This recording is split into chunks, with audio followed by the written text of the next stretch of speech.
Hi guys, from a not so sunny Ireland. Wanted to do a video today a little bit on talking about when managers get the basics wrong, which I think is a really important topic to think about from both an individual contributor point of view, but also from management as well. So I've done some coaching recently with a client of mine, and this is a good employee. He goes far for the business. He pushes himself. He innovates. He's like I say, a very good employee. And he recently had his appraisal, and he was shocked. He was marked as meet requirements, not good or outstanding, but meets requirements for most things.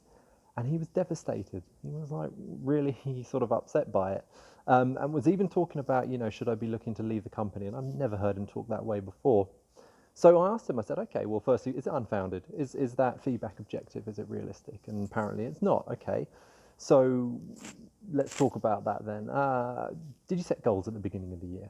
Yeah, I set goals. Okay, what do those goals look like? Were they specific? Were they related to you? Did they have the right stretch in them? No, they were more kind of generic, and we just kind of, that's how we do it here. We just kind of get on with it. All right. Did you get regular feedback through the year? Was your manager telling what you're good at and not doing it and where you need to improve?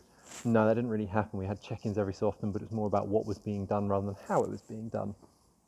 So really I was saying, well, if that's the case, by the end of the year, you've got no legs to stand on. You're not going to know where you are and how you've been doing. You can't turn around and go, I think that appraisal isn't accurate, because you haven't sought out the benchmarks for success in the first place.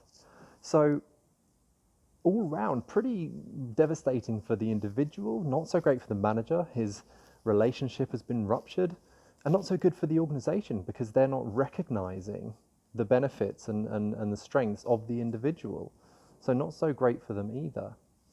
So here's what I guess I'd say is to the managers, you guys have a responsibility to set clear, explicit, stretching goals at the beginning of the year, and do so collaboratively.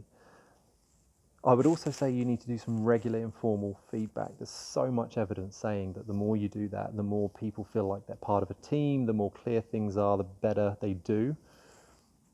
But here's the thing as well. The individual needs to take responsibility. If your manager is not setting those goals, if your manager isn't giving you that feedback, you need to be pushing back on them. You need to be saying, this is what I need from you. It's not necessarily they're not doing it because they don't care. It's often because we fall into automatic pilot and we just do what we've always done. So do think about that. It's the individual responsibility as much as anything to push back and say what they need from their manager. It's then up to the manager to have that reciprocity and to give you what you need, but it sometimes has to start with you.